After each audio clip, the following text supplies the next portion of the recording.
आज जो कार्यक्रम है गोटे आरंभ कहली जे विद्या गोटे एमिटिया जार जाति नहीं धर्म नहीं किसी नहीं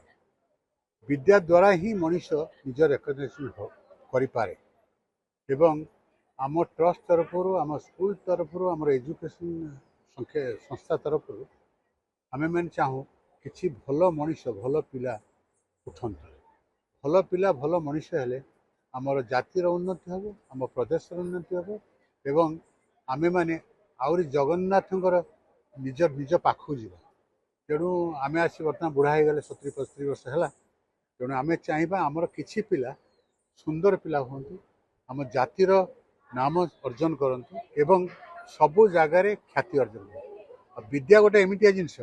विद्या संगे कहार आम कंपेयर करें एवं विद्या पाखक आमको जा पड़े विद्या आम पाक आसे तो आज जो प्रोग्राम है आम मैंने कह चाहिए पिला मानकु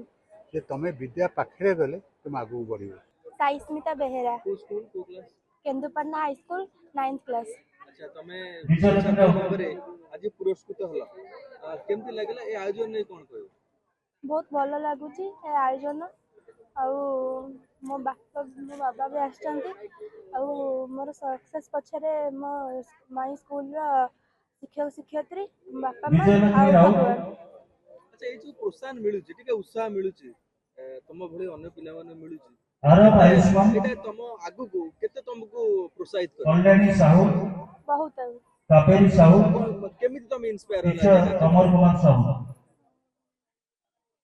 आमे आज एटी एकाठी हेजु सब छात्र छात्री माने कृति पाइछु और भविष्य को हमको बहुत नोटाल हाई स्कूल प्रथम आयुष्मान नायक बहुत खुशी लगिला केमती लागिला यह पाइबा द्वारा हमर आउरी आग्रह बढ़ियो पाठ पढ़िया पे। अच्छा केमती परिवेश केमती लागिला बहुत बढ़िया परिवेश यही जो मेडल पाइबा द्वारा हमर आउरी आग्रह बढ़ला आउरी पाठ पढ़िया सहित परिश्रम करी अधिक अधिक लाभ अर्जन करि परि। मो रंजन कुमार स्वाई केंदुपटना हाई स्कूल प्रधान शिक्षक ना आयोजन मु प्राय संस्था सहित आगुरी जड़ित अच्छी। प्रथम कथा है जो ब्रजगौरी ट्रस्ट है पिला मानकर प्रतिभा को अन्वेषण करी प्रति विद्यालय को जाई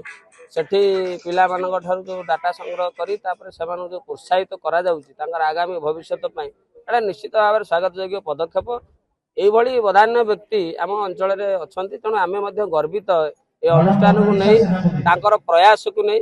मुख्य कथा है जो विजन रही जे आम ग्राम्य अंचल में शिक्षार विकास हो पिला मानकु उत्साहित प्रोत्साहित विभिन्न जो तांको मिलिला स्कॉलरशिप बा वृत्ति प्रदान कले